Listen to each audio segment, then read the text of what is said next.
Damn, son, where'd you find this?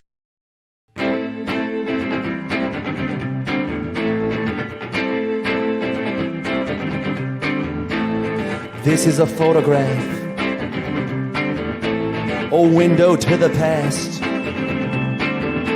of your father on the front lawn, with no shirt on, ready to take the world on, beneath the West Texas sun, the year that you were born, the year that you are now. His wife behind the camera, his daughter and his baby boy, got a glimmer in his eye, seemed to say, this is what I'll miss about being alive, and this is what I'll miss after I die. My body, my girls, my boy, the sun.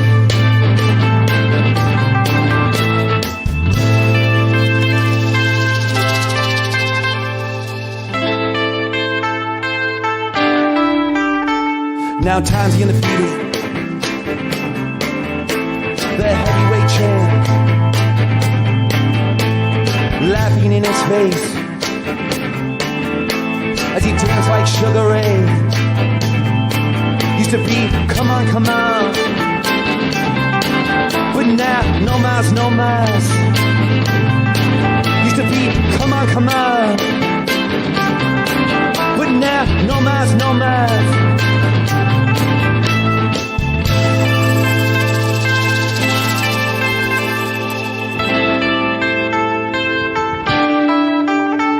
And this is a photograph, a window to the past,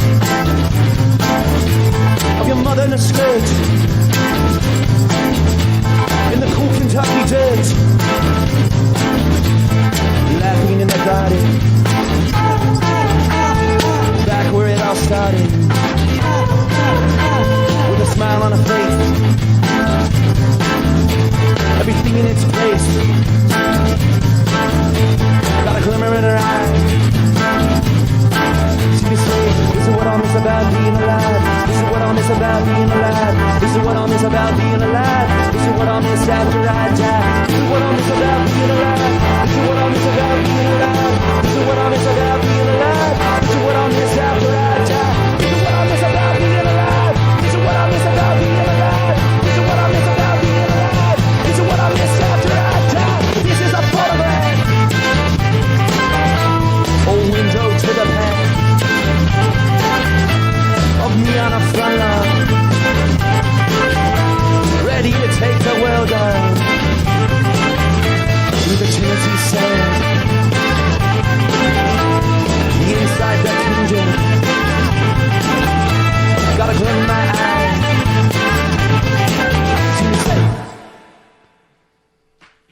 Kevin Morby live on KEXP. Okay, this next song is called Rock Bottom.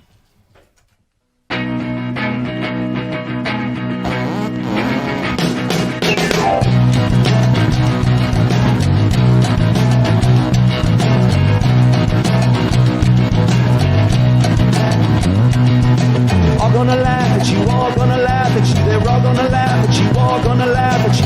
All gonna laugh at you, all gonna laugh at you. All gonna laugh at you, all gonna laugh at you. All of my life, just trying to be like my father. All of my life, up to the teeth of my mama. It's cold down here, it's cold down here.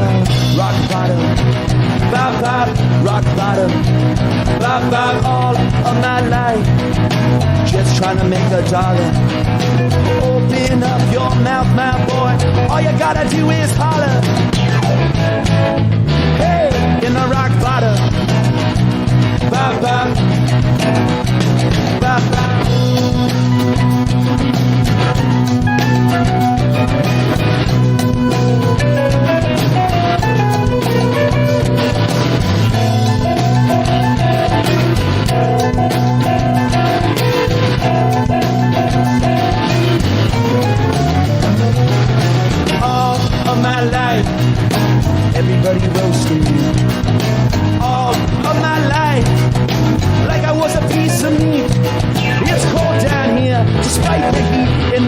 rock bottom.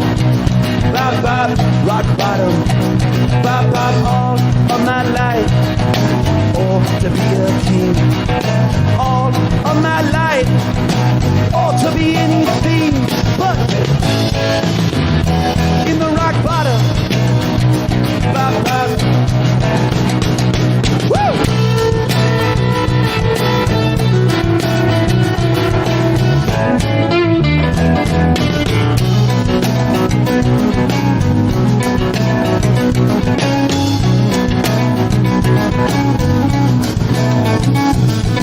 All gonna laugh at you, all gonna laugh at you. They're all gonna laugh at you, all gonna laugh at you.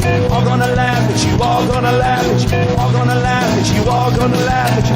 All gonna laugh at you, laugh at you. Rock bottom, bop bop, rock bottom, bop bop, rock bottom, bop bop, rock bottom, bop bop. You're listening to Kevin Morby live on KEXP, songs from the album This Is a Photograph. How is that only 6 months old? I feel like I've been listening to it for 6 years. Me too. Me too. You have. This next song is called Bittersweet, Tennessee.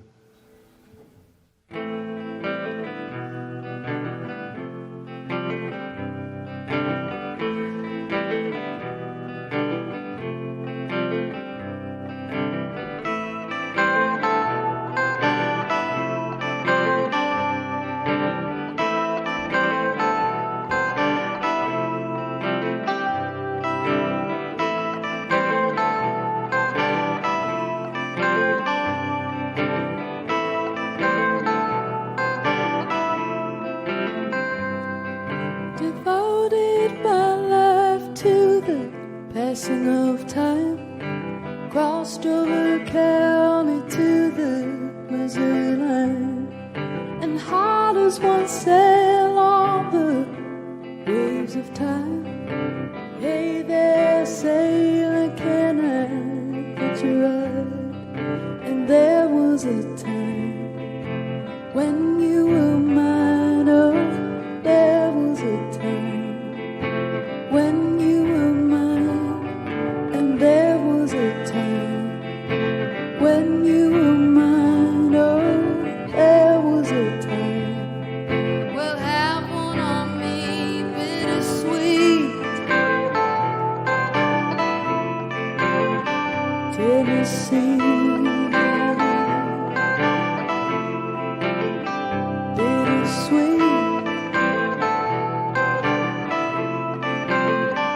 Tennessee.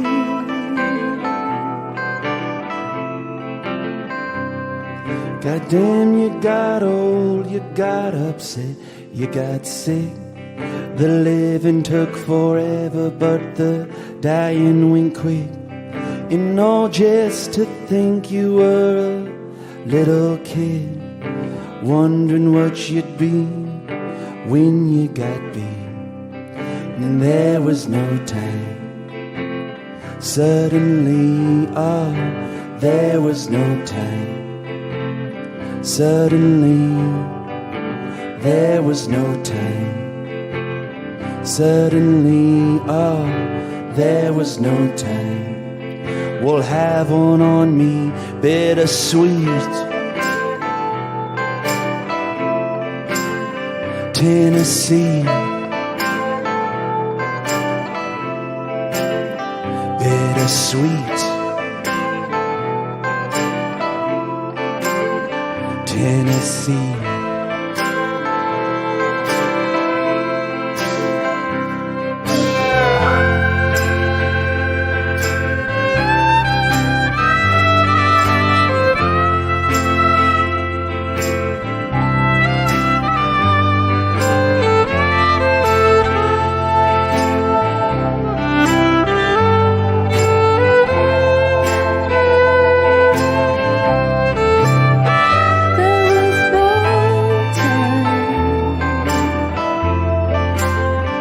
There was no time.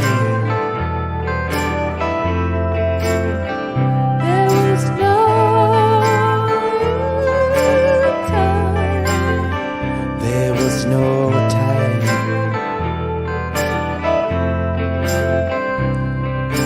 free the flame from burning up inside, to thunder like a motorcycle, headed down the line, to eat, to weep, to lay me down so sweet, to sow, to reap, oh, you let our glasses creep, to time,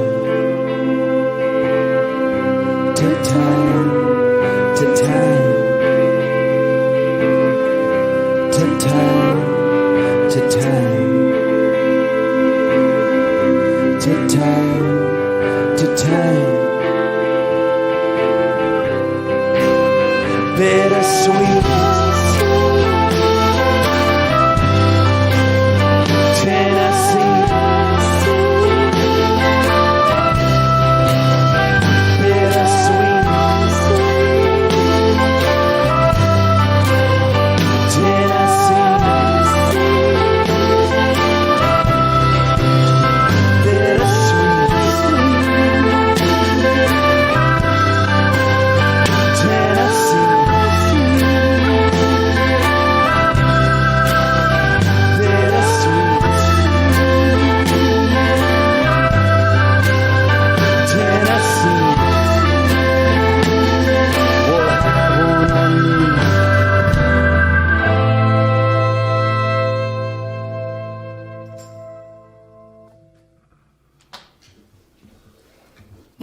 So beautiful.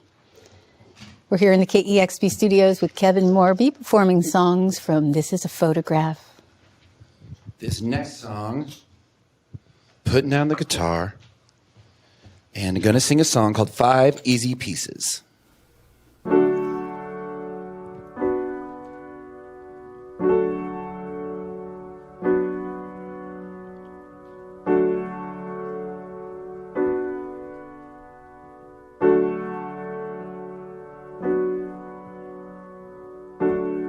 I was dreaming of the past, or just to make the bad times last, to stay there forever, to never leave, to lock up my mind and body, then swallow the key. All of my time has been wasted on you, baby. Best years of my life I spent dying next to you. Wish I could pretend I wouldn't do it all again, 'cause I would if I could, if you asked me to. So just ask me to.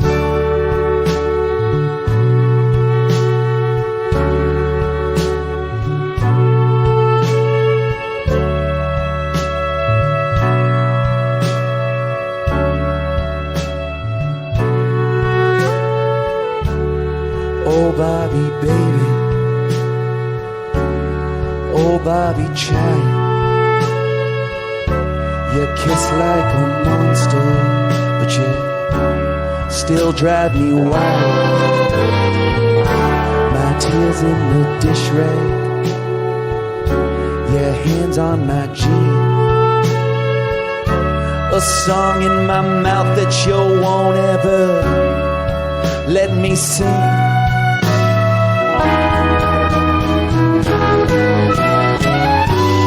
All of my time has been wasted on you, baby.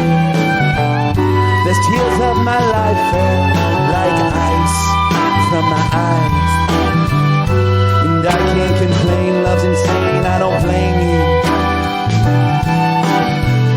Like low-hanging fruit I pull down the tree.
Oh, Bobby, baby, I hope you're well. I will see you in heaven.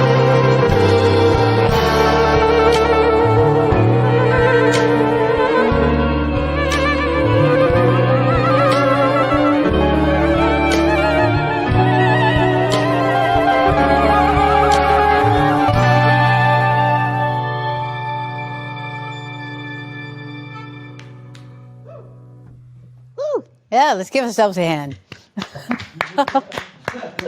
We got a big crowd here. Kevin Morby live here in the KEXP studios, songs from the beautiful new album, This Is a Photograph, and 5 Easy Pieces. I love that song. Thank you. The part of Karen Black, played by Kevin Morby. Yes, exactly. Exactly.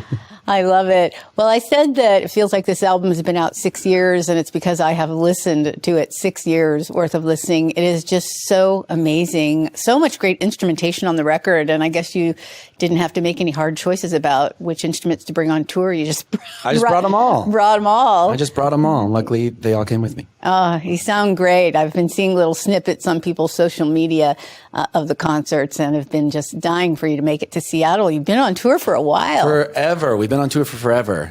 We're going on week 7 right now. Wow. And as a part of a larger year. But this is the longest stint I've ever done that's like, one beginning, one end, 7 weeks. 7 weeks and change. You talked the other day on social media about having seen 3 seasons now on tour. That's a while. We started out and it was like 102 degrees or something in Southern California. And then we made our way through the beautiful autumn of North America. And then we hit the winter. And then now it's kind of autumn again, I guess. Well, it's nice, I guess, to be out with all these people after a long period of time where we were somewhat in isolation. You had Katie, of course, with you, which was great. But I think that this album just has so much celebratory energy in it. And, it came initially from a place for you, which was scary. You want to talk a little bit about the journey of the record? Sure, yeah. The kind of first seed of this record was an incident in which my father passed out at a family dinner that I was at. And he luckily was totally fine, and my dad is doing well. People always ask me how he's doing after I tell this story, but nothing too crazy happened, but he's doing good. But he was rushed to the hospital, and it was this sort of scary thing where he had gone lifeless kind of at this family dinner all of a sudden. And serendipitously, that night when he was released from the hospital, my mom sort of unearthed this old box of family photographs, and I was going through them, and I was really struck by this one in particular that was of my father as a younger man. And I kind of did the math, and it turned out he would have been 32 years old in this photograph, and I would have just been born. The photo was taken in Lubbock, Texas. And actually, here, it's right here.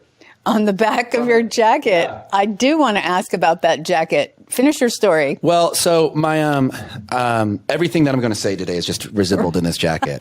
So you just turn the volume down. Unfortunately, our listeners can't see it. Yes. Oh, right, of course. Sorry. Okay, the listeners out there. So my father had passed out, and later my mom unearthed this box of family photographs, and there's this one of him, and I did the math, and he would have been 32 years old in the photo. I would have just been born when the photograph was taken. It's taken in Lubbock, Texas. And when I was sitting there holding that photograph, I was 32 at the time. So it just felt like this weirdly bizarre and sort of serendipitous and magical evening where I felt this conversation was sort of happening between this photograph and this thing that had just happened, this medical sort of emergency that had just happened to my father. When they took him away to the hospital in the ambulance, they had taken his shirt off, and he was also shirtless in this photo. And yeah, it sort of began this fascination with old family photographs. And then shortly thereafter, that was at the beginning of 2020, we went into lockdown and everything. And I found that I was really sort of taking comfort in the past and these sort of old family heirlooms and photographs. And later I ended up going to Memphis to work on this record because I think Memphis is also a place that does a really great job at memorializing its past. But yeah, so that's basically how the record got started. And the phrase, "This is a photograph," popped into my brain, and I later wrote that song during the lockdown. You have brought cities in as characters in your records many times in the past. The places that you've lived, though, New York, LA, Kansas City, and you talk about wanting to go to Memphis as a place that has a deep history in the past, but that's not a place that you had lived. Talk about your time there. How long were you there, and And what was your experience like? You stayed in this grand hotel, which I'd love for you to paint a picture of for us. Sure, yeah. I stayed at the legendary Peabody Hotel in downtown Memphis, which I had become familiar with because my girlfriend, Katie Crutchfield, had taken me there. She grew up in the South. She grew up in Birmingham, Alabama, and they would frequent this hotel on family vacations. And one time we were going to visit her parents, and on the way back, we ended up staying at that hotel.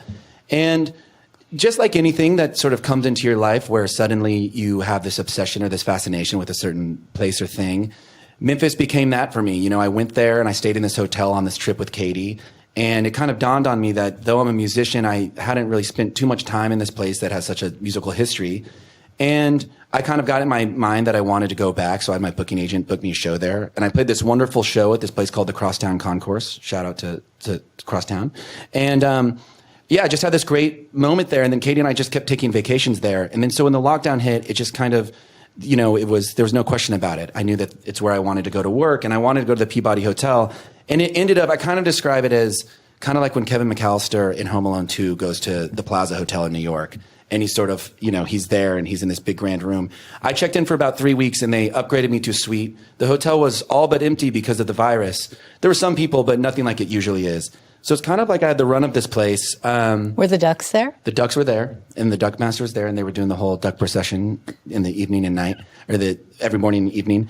And so I had this great time, but a lot of my time was spent outside of the hotel, and I just kind of returned there at night and kind of take things that I'd collected from around the city. And, you know, I wasn't hanging out with any other people or going to any, you know, most places were closed down, so I wasn't going to, you know, restaurants or bars, anything like that. It was sort of following the lineage of different stories that I found interesting, most notably the story of Jeff Buckley as an example of, you know, I was just sort of following these breadcrumb trails of people who had spent their life and time in Memphis. And I sort of back to the family photograph thing, I think that there was something so comforting about the past. And though no point in history is without its great complications, but you know, there wasn't COVID in those times. So there was a sort of thread there that I could kind of disappear into pretending I was in the past or something where there was no COVID.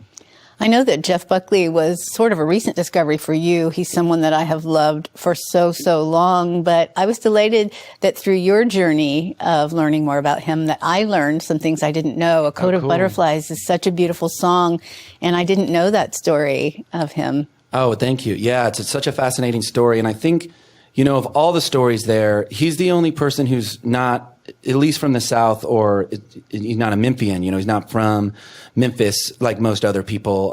The other stories that I was exploring, those people are. And he was an outsider. You know, he grew up in California, and then he lived in New York and kind of cut his teeth in New York. And then I feel like, and I especially felt like I was sort of chasing something similar to what I imagined he was. And it led both of us to Memphis, and, you know, part of what led me to Memphis was his story, but it was, I just felt a sort of, I felt a connection there with him, being an outsider and sort of chasing something back to, you know, the root of American culture. You worked with your good friend Sam Cohen on this record, and I know that you two have so much trust together.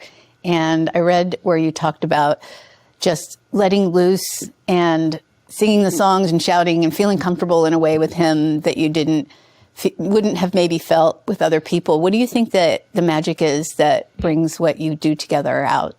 I think, you know, number one, we've worked together so much, so we have, you know, that comfortability there. But also, even from the first record we did, Singing Saw, it's just that thing when you make an immediate sort of best friend or collaborator where you just feel like you share a brain and you feel like you're after the same goal, and you both see it down the road or in the distance, and it takes both of you to get to it. And I really love working with Sam, and kind of what you were saying earlier about bringing, you know, such a big band with me. There was definitely an element of, okay, the world's sort of opening back up. It's 2021 and there's the vaccine and things like that, and things are slowly opening. And we'd all been in lockdown for so long, it did feel like we wanted to sort of create this party and invite as many people in as possible. So that was certainly fun, but also a sort of, you know, I remember telling Sam, like, I want to shout on this record. I want to be yelling on this record and kind of create an album that when we take it live, it can be a big party and can be really fun. And how has it felt to be shouting every night and being in that party now? It has felt great. It's been amazing. Well, thanks for bringing the party here to KEXP. Absolutely. I want to tell you, Cheryl, This is the thing that I was saving from telling you earlier, but I did the math, and 10 years ago would have been my first KEXP this month. Oh, So I it's our love 10-year that. reunion. Our 10-year anniversary. Yeah. All right, you have to draw a picture of that coat for our listeners who can't see you now, but who will eventually watch the video, I know. I'm happy. Tell the story of that beautiful coat. Well, my girlfriend got me this. We just played at Webster Hall in New York, and she'd been telling me all tour, I have a gift coming for you at some point. And then this showed up, and it's great. And it's just sort of a memento of all things having to do with my record. So there's a bunch of different motifs and imagery on it. There's my truck. That's my truck. There's Big blue Elvis. truck.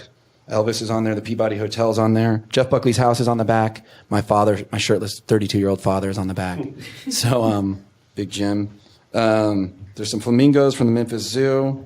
And then there's a bunch of little lyrical embroideries. So really, really cool. Yeah, that Thank you, sounds Kate. wild if you're not looking at it, but it's awesome. So Yeah. make sure you watch the video of this session when it launches. Kevin and all of you, thank you so much for coming by. Thanks so much for having us. It's such a pleasure, always. Always a treat for us. We've been looking forward to this for so long, and already I can't wait for the next visit. Yeah, same. You've got it tuned to KEXP, where the music matters. Thank you once again to all the listeners who power this station and keep great music like this on the airwaves and online for all of us to enjoy. You can subscribe to our YouTube channel and get notification every time a wonderful new video launches. And thanks to everyone who supports this listener-powered station. You can find out more about us or make a gift at kexp.org. Once again, a big thanks to Kevin Morby live on KEXP Seattle. Thank you. No, don't go. Are we done? It's off? Off air? Yay. Woo, that was great. Discover new music at listenerpoweredkexp.org.